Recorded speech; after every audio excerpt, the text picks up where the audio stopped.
Hi Taurus! Welcome po sa Encourage Ititit. Ang reading nito ay para sa entertainment at personal na reflection lamang. So gamitin lamang yung mga mensahe tutugma sa iyong situation. So tingnan natin, kamustahin natin yung love, career, and finance mo, Taurus. Start muna tayo pagdating sa love.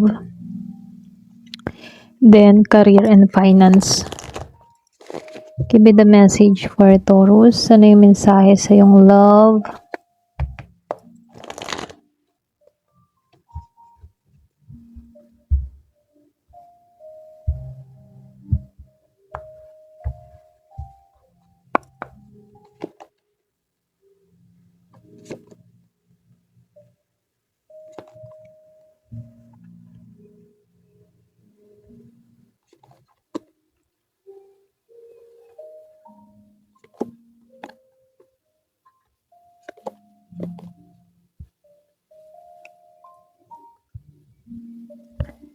Then, career mo, tingnan natin.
So, dito, no,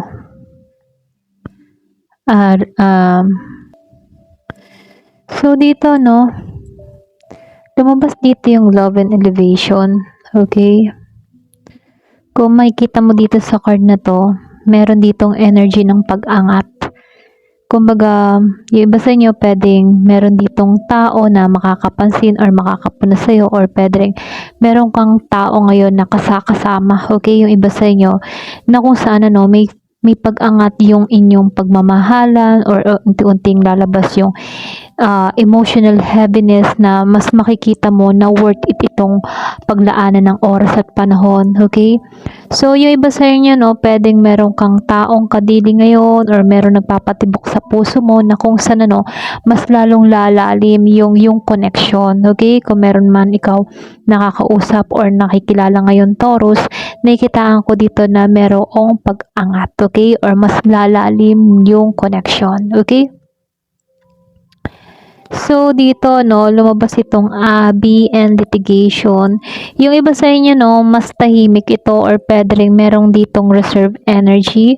Posible yung iba sa inyo, meron ditong taong nagmamasid sa'yo. Pero, alam mo yun, hindi naman agad nagsasalita or kumikilos dito. So, dito, no, nakikitaan ko dito, yung iba sa inyo, pwedeng may unresolved issue kayo ng taong ito. Pwedeng tampuhan, or pwedeng argument, or pwedeng may mga bagay na hindi naging malinaw sa inyong dalawa, okay? Kung may past relationship ka, may energy pa na hindi pa tapos yung usapan ninyong dalawa, okay? So, nakikitaan ko rin dito, lumabas itong support or key. Kumbaga dito, no, pwedeng meron ditong taong handang sumuporta sa'yo emotionally. Hindi mo kailangang harapin lahat mag-isa kung meron kang mga pinagdadaanan ngayon, Taurus, ano. Kasi lumabas itong key, ito yung magandang sign na pwedeng merong darating na solusyon or pwedeng breakthrough, lalo-lalo na sa love life mo. Meron akong nakikitang mga bagay na matagal mong hinihintay na unti-unti na magkakaroon ng kasagutan dito sa susi, okay? So, nakikitaan ko dito, ano, lumabas din tong rejection and gratitude. So, ibig sabihin, ano, kailangan mong tanggapin dito, or pwede rin kailangan mong, yung bang tanggapin lahat-lahat, or tanggapin yung mga bagay or pwedeng tao na hindi talaga para sa'yo. Kung meron tao na nag-reject sa'yo, so tanggapin mo lang na baka hindi ito yung destiny ko or hindi ito yung energy na para sa akin. Parang ganun ano. So kailangan mo lang tanggapin ito, okay? So meron man itong rejection dito pero tandaan mo na yung rejection is protection, okay? So lumalabas din dito ano, sa gratitude kapag binitawan mo ang hindi na nagbibigay sa iyo ng kapayapaan, mas ma-appreciate mo yung mga taong totoo ang intention sa iyo, okay? So tulad nito, may nag-reject sa iyo dito, pwedeng yung iba sa inyo nakaranas ka ng rejection. Ipagpasalamat mo na lamang iyon ano kasi once na nireject ka ng tao na to, may ibig sabihin yan, pwedeng ito yung protection para lang sa'yo, okay? Para bang iniingatan ka lamang para mas makamit mo yung totoong pagmamahal na inaasam-asam mo, okay? So dito lumabas itong dissipating and vanity, okay? So ibig sabihin ano sa dissipating, yung bang tipo na unti-unting nawawala yung mga toxic or pwedeng cycle sa buhay mo, toxic cycle. So, pwedeng humihina na yung impluensya nito sa'yo, okay? Yung mga, pwedeng yung iba sa inyo, may mga sakit na nararanasan ka or mga attachment or confusion dito na unti-unti nang aalis or mawawala sa buhay mo, okay? So, nakikitaan ko dito, mag-ingat ka lang ha, mag-ingat ka sa mga taong masyadong concerned sa image. Kasi dito, pwedeng meron ditong tao na gusto lang makuha yung attention mo or validation dito. Pwedeng may attraction pero hindi naman sapat yung emotional maturity mula sa taong ito. Okay? Pwedeng nagugustuhan ka lang dahil sa image mo or pwedeng sa physical mo. Ganun, okay? Pero wala yung emotion na yung nararamdaman, yung totoong nararamdaman. Wala namang ganun. Okay? Para bang physical attraction lamang. Okay? So, dito, no, nakikitaan ko rin dito yung soulmate and gossip, ano. Strong card dito para sa posibilidad ng mas malalim na connection.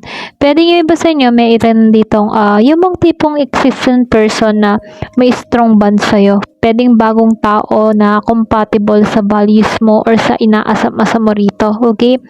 So, meron lang ditong mga gossip, ano, pwedeng yung iba sa inyo pwedeng pag-usapan ka ng ibang tao tungkol sa love life mo.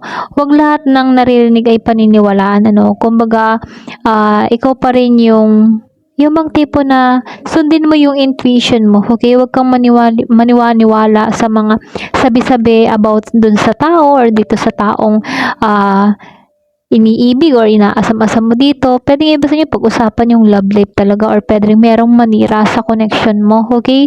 So, ingat ka na lang, ano, yung iba sa inyo kasi pwedeng kinaiinggitan ka sa kung anong connection na meron ka. So, ayun lang, pinag-iingat-ingat ka lang dito, okay?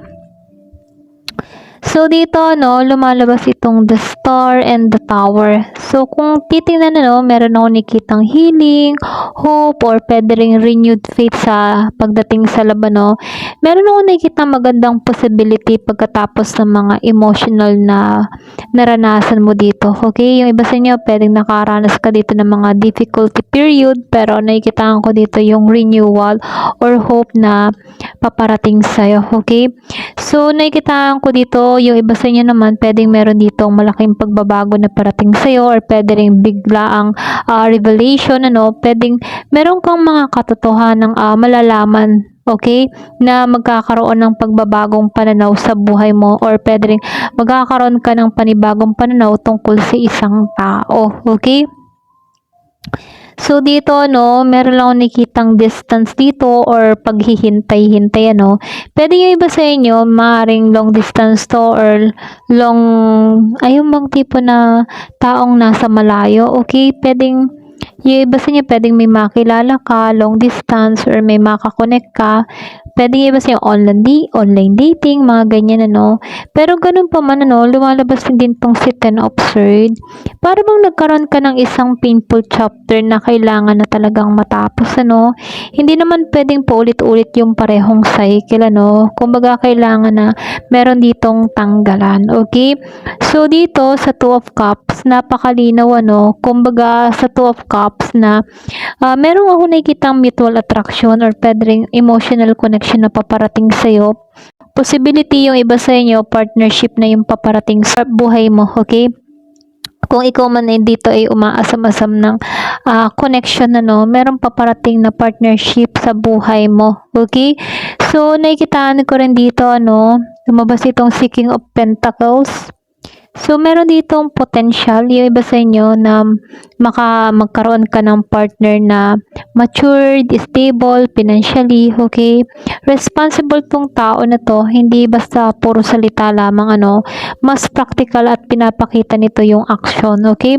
So, mas lumalabas, mas nangingibabaw dito yung love, okay? Kaysa sa finance, career, kasi nakikitaan ko dito, mas love yung lumabas sa card. So, nakikitaan ko dito, yung iba sa inyo, may paparating na pag-ibig sa buhay na inaasam-asam mo.